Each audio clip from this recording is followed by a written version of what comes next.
அனைவருக்கும் வணக்கம்பா. ஸோ இன்னைக்கு நம்ம டிஎன்பிஎஸ்சி சார்பு எஸ்ஏ எக்ஸாம் 2023 நடந்த முக்கியமான வினாக்களை பார்க்க போறோம். ப்ரீவியஸ் இயர் கொஸ்டின்ல கடந்த 2023 நடந்த கேள்விகளை தான் நம்ம டிஸ்கஸ் பண்ண போறோம். சைக்காலஜி மட்டும் பார்க்க போறோம். ரைட்டா? ஓகேவா? அதுல முதல் கேள்வி என்ன? இதுக்குள்ள எத்தனை நம்பர் ஆஃப் ஸ்கொயர், எத்தனை சதுரங்கள் இருக்குன்னு கேள்வி கேட்டிருக்காம்பா. இந்த டயக்ராம் பாத்தீங்கன்னா உள்ள இருக்கக்கூடிய சதுரம் இருக்குல்லப்பா, இதை மட்டும் தனியா பிரிச்சு பாருங்களேன். இதுக்குள்ள எத்தனை ஸ்கொயர்னா 5 இருக்கு. எப்படிப்பா 5 இருக்கு? 1 2 3 4 ஒரு பெரிய சதுரம். ரைட்டா? அதுவே அடுத்தது தனியா பிரிங்க, அந்த பெருசை தனியா பிரிங்க. இதுக்குள்ள எத்தனை ஸ்கொயர் இருக்குன்னா இதுக்குள்ள 5 இருக்கு. அப்ப ஆக மொத்தம் எத்தனைப்பா? 5 + 5 மொத்தம் 10 சதுரங்கள் இருக்கும்பா. ரைட்டுங்களா? ரைட். இப்ப ரெண்டாவது கேள்வி வாங்க. ஒரு மீனிங்ஃபுல் ஆர்டரா மாத்த சொல்றான், ஒரு அர்த்தமுள்ள வார்த்தையா மாத்த சொல்றான். ரைட். அவன் என்னென்ன வார்த்தைகள் சொல்றான்? வெஜிடபிள்ஸ், மார்க்கெட், ரைட்டா, கட்டிங், குக்கிங் அண்ட் ஃபுட் அப்படின்னு சொல்றாங்கப்பா. ரைட்டா? அப்ப ஃபர்ஸ்ட் எங்கப்பா நம்ம போகணும்? ரைட்டா? மார்க்கெட் போறோம்பா. ரைட்டா? அப்ப முதல்ல என்னன்னா 2ன்னு ஆரம்பிக்கிற ஆப்ஷன் பி வருமா? ஃபர்ஸ்ட் மார்க்கெட் போறோம். மார்க்கெட் போய் என்னப்பா வாங்குறோம்? வெஜிடபிள் வாங்குறோம். ரைட்டா? வெஜிடபிள் வாங்கிட்டு வந்துட்டு அதை என்னவா பண்றோம்? வெட்டுறோம். ரைட்டா? நறுக்கிறோம். ரைட்டா? கட்டிங். அதுக்கப்புறம் என்ன பண்றோம்? அதை சமைக்கிறோம். ரைட்டா? குக்கிங். அதுக்கப்புறம் அது உணவா மாறுதுப்பா. அப்ப ஆப்ஷன் பி தான் மீனிங்ஃபுல்லான ஆர்டர்ப்பா. ரைட்டா? ஃபர்ஸ்ட் மார்க்கெட் போறோம், வெஜிடபிள் வாங்குறோம், அது வாங்கினது என்ன பண்றோம்பா? நறுக்கிறோம், நறுக்கினதை சமைக்கிறோம், சமைச்ச பிறகு அது உணவாகுது, ஃபுட் ஆகுதுன்னு பார்க்குறோம். ரைட். அப்ப இந்த மாதிரி மீனிங்ஃபுல் ஆர்டர்ல இருக்கக்கூடிய பல்வேறு வகையான வினாக்கள்லாம் பார்க்கும்போது ஈஸியாயிடும். இந்த கேள்வி என்ன பேர் சொல்றாங்க? ஒரு பென்டகன் டேபிள்ன்றாங்க. ஒரு 5 பெண்கள் இந்த மாதிரி ஒரு ஐங்கோண மேசையில உட்காந்துருக்காங்கப்பா. பென்டகன் இப்படிதானே இருக்கும். அப்ப 5 சைட்ல ஒரு 5 பெண்கள்.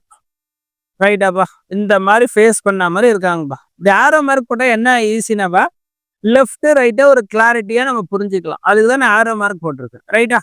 இப்ப என்ன சொல்றாங்க? ஏ என்பவர் ஆருக்கும் டிக்கும் நடுவில் உள்ளார். அப்படியே படிச்சிடலாம். அடுத்து சப்ஸ்டிட் பண்ணலாம். எஸ் என்பவர் வியோட இடது பக்கம் இருக்கார். ஆர் என்பவர் எஸ்ஸோட இடது பக்கம் இருக்கார். ரைட்டாப்பா? அப்ப இதுல இருந்து ஆரம்பிக்கலாம். இப்ப எஸ் எங்கப்பா இருக்காரு? வியோட இடது பக்கம், வியோட லெஃப்ட்ல எஸ் இருக்கார். ஓகேப்பா? அப்புறம் என்ன சொல்றான்? எஸ்ஸோட லெஃப்ட் ஹேண்ட் சைட்ல ஆர் இருக்கார். ஓகேங்களா? இது முடிஞ்சுதா? அடுத்து என்னவா பார்க்குறோம்? ஏ என்பவர் ஆருக்கும் டிக்கும் இடையில இருக்கார். ஆருக்கும் டிக்கு நடுவுல ஏ இருக்கார். பாருங்க, 5 பேருடைய அரேஞ்ச்மெண்ட்டை கண்டுபிடிச்சிட்டோமா? இப்போ ஏவுக்கு வலது பக்கம் யார்? பாருங்க, இதான ஏ இப்படி தானே பார்க்குறாரு. ஏவுக்கு வலது பக்கம். ரைட். ஏ இப்படி தானே இதுதான் ஏவோட வலது பக்கம். அப்போ ஏவோட ரைட்ல யாரு இருக்கணும்? ஆர் இருக்கணும். ஸோ ஆப்ஷன் சி கரெக்டா இருக்குங்களா? ரைட்பா. அடுத்த கேள்வி வாங்கப்பா. ஒரு சில்ட்ரன் வந்து ரோல உட்காந்துருக்காங்கப்பா. அதுல பாலி அப்படின்றவரு, ரைட்டா, லெஃப்ட்ல இருந்து 7வது இடத்துல இருக்காரு. ஷார்ட்டா எழுதிக்கலாமா? பாலி அப்படின்றவரு ரைட்டா லெஃப்ட்ல இருந்து 7வது இடத்துல உட்காந்துருக்காருப்பா. அதே மாதிரி அதே வரிசையில மோத்தி அப்படின்றவரு ரைட்டா ரைட்ல இருந்து 4வது இடத்துல உட்காந்துருக்காரு. ரைட்டா? இப்ப இவங்க 2 பேரும் அவங்க சீட்டை என்ன பண்ணாங்க? ஒருவருக்கு ஒருவர் இடமாற்றி கொண்டனர் அப்படின்றாங்கப்பா. ரைட்டா? அப்ப இங்க பாலி வந்துருவாரு, இங்க மோத்தி வந்துருவாரு. ரைட்டா? இடம் மாத்தியாச்சா? இடம் மாத்தின பிறகு மோத்தி 7வது இடத்துக்கு வந்துடுவார் லெஃப்ட்ல, பாலி வந்து ரைட்ல இருந்து 4வது இடத்துக்கு வந்துடுவார். ரைட்டாப்பா? இடமாற்று சொன்னா இடமாற்று. இப்ப இடமாற்றிய பிறகு பாலி எங்க இருக்காருன்னா, ரைட்டாப்பா, லெஃப்ட்ல இருந்து இப்ப 15th பிளேஸ்ல இருக்காருன்ட்டாங்க. அப்ப இந்த பாலியை வச்சு நம்ம சால்வ் பண்ணிடலாமா? அவன் லெஃப்ட்ல இருந்து 15வது இடம், ரைட்ல இருந்து 4வது இடம், -1 பண்ணணும். ஏன் -1 பண்றப்ப? ஒரே பர்சன் நம்ம 2 சைட்ல இருந்து கன்சிடர் பண்ணா ஃபார்முலா இதான், டபுள் கவுண்ட் ஆகுதுல்ல, அதனால -1 பண்ணா டோட்டல் கிடைச்சிடும். அப்ப 19ல 1 போச்சுன்னா 18 பேர் இருப்பாங்கப்பா இந்த வரிசையில. ரைட்டா? ஆனா கேள்வி என்ன கேட்கிறான்? மோத்தி ரைட்ல இருந்து எத்தனைன்னு கேட்கிறானா? அப்ப டோட்டலா 18 பேர் கண்டுபிடிச்சிட்டோமா?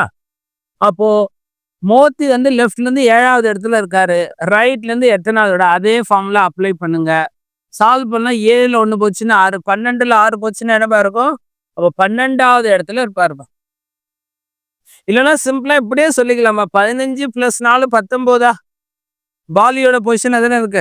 அப்ப 7ஓட எதை கூட்டினா 19 வரும், 12. சிம்பிளா இப்படி கூட சால்வ் பண்ணணும். ரைட்டுங்களா? இந்த ஃபார்முலாவை அப்ளை பண்ணி அடுத்த கேள்வி பாருங்கப்பா. இது லாஜிக்கல் வென்டகிராம். எது சூட்டபிள் வென்டகிராம்? அவன் கொடுத்த வார்த்தைகளை கவனிங்கப்பா. யானைகள், ஓநாய்கள், விலங்குகள். அப்ப யானையும் ஒரு விலங்கு தான், ஓநாயும் ஒரு விலங்கு தான். அப்ப ஆப்ஷன் ஏ கரெக்டா வருமா? பாருங்க, யானைகள், ஓநாய்கள், இதெல்லாம் பொதுவா என்னவா அனிமல்ஸ், விலங்குகள் சொல்றோம். அப்ப இதுதான் சூட்டபிள் வென்டேகிராம மேட்ச் பண்ணும்பா. அடுத்த கேள்வி வாங்கப்பா. ஒரு 2 கூட்டுற கொடுத்துட்டா அதுல எது சரின்னு கேட்குறான். ஓகேங்களா? ஸ்கொயர் நம்பர் ஐடியா இருக்குல்லப்பா. 10 ஸ்கொயர் தான் 100. 108 என்பது ஸ்கொயரே கிடையாது. அவர் வர்க்கம் கிடையாது. எல்லாம் 100 அதுதான் ஸ்கொயர் நம்பர். அப்புறம் 121 11 ஸ்கொயர். ஒரு கியூப்ல 6 ஃபேஸஸ் இருக்கும்பா. ஒரு கனசதுரம்னா 6 முகங்களை கொண்ட உருவம் என்பது சரி. அவ வாக்கியம் 2 மட்டும் சரியானது அப்படின்னு நம்ம பார்க்கிறோம். ரைட்டா? அடுத்த கேள்வி பாருங்கப்பா. ஒரு 5 நபர்கள் ஒரு அமௌண்ட்டை வச்சிருக்காங்கப்பா. அதுல யாரு அதிகமான மணி, யாரு குறைவான மணின்னு அப்படின்னு இருக்குப்பா. ரைட்டா? அதுல சியோட தொகை என்ன சொல்றான், ஈயோட ஒப்பிடும் போது மட்டும்தான் அதிகமான தொகை வச்சு சி இபிஏவோட மட்டும்தான் அதிகமா இருக்கு. அப்ப என்ன மீனிங் எழுதுங்க. மொத்தம் 5 நபர்கள் இருக்காங்களா? எழுதியாச்சா? அதுல என்ன சொல்லியிருக்கா, சி யாரை ஒப்பிடும் போது மட்டும் அதிகமான தொகையை வச்சிருக்காருன்னா இபிஏவை விட மட்டும்தான் அவர் அதிகமான தொகையை சி வச்சிருக்காருப்பா. அப்ப சி 6 விட கம்மியா இருக்க வாய்ப்பு இருக்குப்பா. பாருங்க, நம்ம மொத்தம் 7 இ வரையா. அப்ப யார் மிஸ் ஆயிருக்குப்பா. அப்ப டி தான் இருக்கிறதுல அதிகமான தொகை கொண்ட நபரா இருக்கணும். ரைட்? அப்ப ஹையஸ்ட் அமௌண்ட் ஆஃப் மணி யாருப்பா? டி. நல்லா புரியுதா? அப்ப சி இபிஏ விட அதிகமா வச்சிருக்காருன்றாங்க. அவங்களோட மட்டும் ஒப்பிட்டால்தான். அப்ப சி டியை விட கம்மியா தான் வச்சிருப்பான்.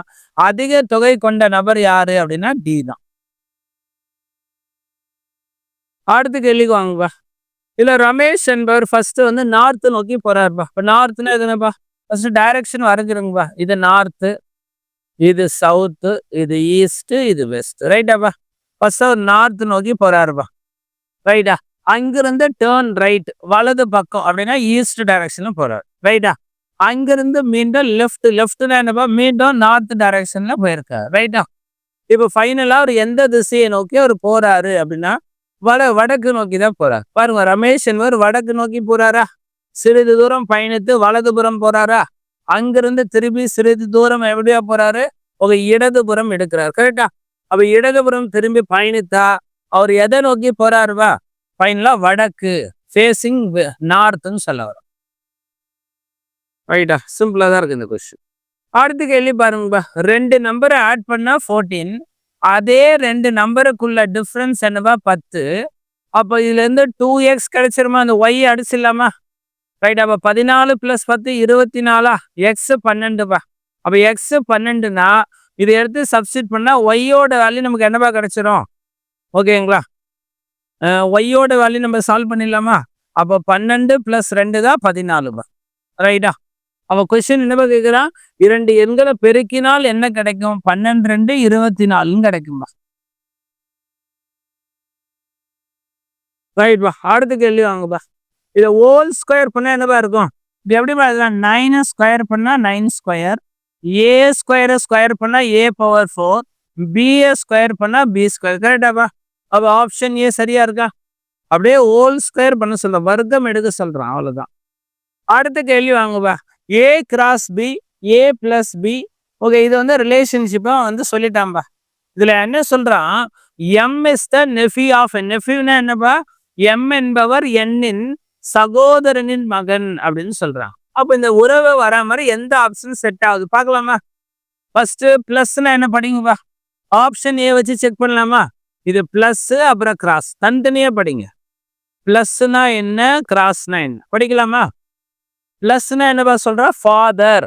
அப்ப என் இஸ் த ஃபாதர் ஆஃப் என். என் அப்பாவா இருந்தா எம் யாரா இருக்கணும்? அவன் மகன் அல்லது மகள். பிளஸ்னா என்னப்பா சொல்றா பாருங்க. பிளஸ் ஃபாதர்னா. கிராஸ்னா என்ன சொல்றாங்க? பிரதர். அப்ப M is the brother of K அப்படின்றான். அப்ப என்னப்பா, இந்த ஃபேமிலில கே ஃபாதர், எம்மும் கேவும் அவங்க பசங்களா இருக்கணும். இப்ப அவன் சொன்ன லாஜிக் வருதானா? வரலையேப்பா. ரைட்? எம்முக்கு என்னக்கும் உறவு பார்த்தீங்கன்னா சன் அப்படிதான் வருது. அப்ப ஆப்ஷன் ஏ செட் ஆகலப்பா. ரெண்டாவது ஆப்ஷன் போங்கப்பா. N cross K, K plus M. ஒரு ஐடியாலே நீங்க சொல்லலாம், இதனால புரியுறதுக்கே ஒன்னு சொல்றேன்.